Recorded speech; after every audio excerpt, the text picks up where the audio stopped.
Hello guys, welcome back to the channel. In today's video, I'm going to update you on my £10,000 stocks and shares ISA portfolio series, where I started with £10,000 a couple of months ago, added to it, made some investments, and we see how we go. In the last couple of weeks, since my previous update, Trump has been doing some nonsense. All of his tariffs, I'm sure you've seen on the news, have been impacting markets, and my portfolio has not been avoidant of that. It's been included in the market sell-off. So we're going to talk about basically what Trump's done, the impact it's had on my portfolio, what I'm doing at the moment, and yeah, we'll go from there. But before we begin, just want to remind everyone that this is not financial advice. This video is for education and entertainment purposes only.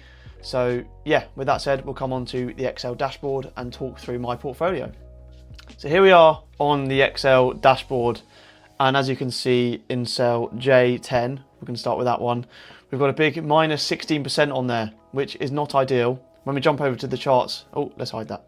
When we jump over to the charts, you'll see that I started the series pretty much at the top of the market, which obviously is not ideal, but we can roll with it. This is a long-term thing. So hopefully in a few, maybe by the end of the year, maybe longer, that number should no longer be negative.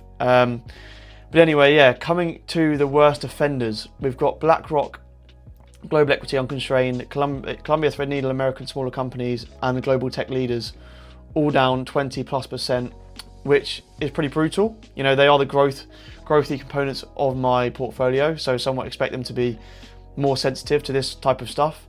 But yeah, seeing your US smaller companies down 27% isn't great. So that's been two things. The first has obviously been Trump's decisions and the impact that could have on the global economy, and more particularly the US economy, which the smaller companies are more geared towards. And then you've also got, for all of those three funds, and the pharmaceuticals fund, and somewhat the insurance fund, the impact of the US dollar. So with everything that's gone on, the US dollar has fallen, which basically means that as a UK investor, your investments that are held in dollars are worth less. So that's been an impact across the portfolio, apart from Fidelity, which is a UK holding, a UK mutual fund. So yeah, those three, not ideal, but it's somewhat what you'd expect. If you want a further dive on any of those, they're on my channel, so just go and check those out. But the more defensive side of the portfolio, especially insurance, given what's gone on, I'm pretty damn happy with. Roughly 10%, still not ideal in sort of 6 to 8 weeks, but with markets how they are, there's not really much else you can expect. And you can clearly see they have been more defensive. I think the S&P 500 is down, well, apart until yesterday, which these numbers haven't factored in, is down about 20% or something for a UK investor. So to be down 10, between 5 and 10, is not the worst. I'm not too upset about that. But yeah, it does mean that the gain figure is now minus 1,800. So I've put 1,100 into this portfolio, and I'm currently sat on 9,300. So not ideal. And you can see based on the chart in the middle there that dark blue gain figure is going in the wrong direction. Should be going that way. It's going that way. So yeah, we'll see what happens over the next few months. In terms of contributions, I did get paid on the 7th, but I haven't put any money into the ISA yet. I've got some expenses. I actually got a speeding ticket recently, and I've had to pay car insurance and things. So I need to wait and see exactly what the damage is before I invest. But when I do that, I will obviously update the spreadsheet and let you know what I'll be investing in. It's a bit of a shame that I missed the recent rebound, but what can you do? So with that said, we'll come on to the charts and talk about the portfolio in some more detail. So here we are on TrustNet, where I've uploaded my portfolio and you can sort of chart it and do different things. Just to start off with, I wanted to show you what the portfolio has done since I started the series. So the series has started, I think, around there, start of Feb, and that's been market since. Just to provide some further context, if you look at it on a 3-year timescale, a 5-year timescale, let's see if we can get a 10-year or see how far we can go back. So the longest one we can get is just before 2020.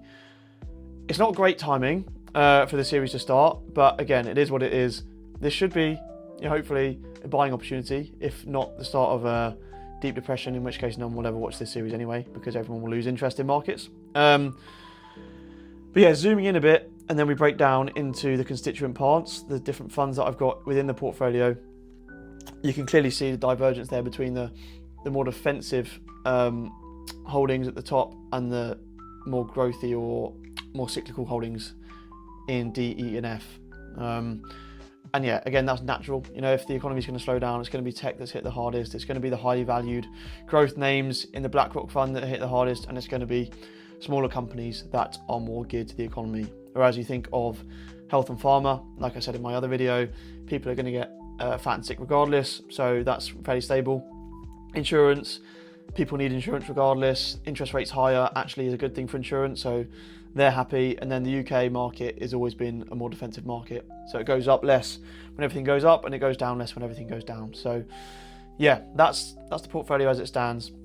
In terms of my outlook, I suppose, coming on to what I'd expect going forward, if this tariff situation continues to cool off, if there can be a deal with China in some way, these bottom three funds should shoot up. I mean, so it's currently Thursday the 10th, yesterday was Wednesday the 9th, and yesterday was one of the best days for the S&P 500 on record because of the tariff deals, which I find a bit strange, because actually all that happened was we reverted to what the tariffs were like 4 days ago, but even worse because of China. The markets are very volatile at the moment. No one really has any idea what's going on.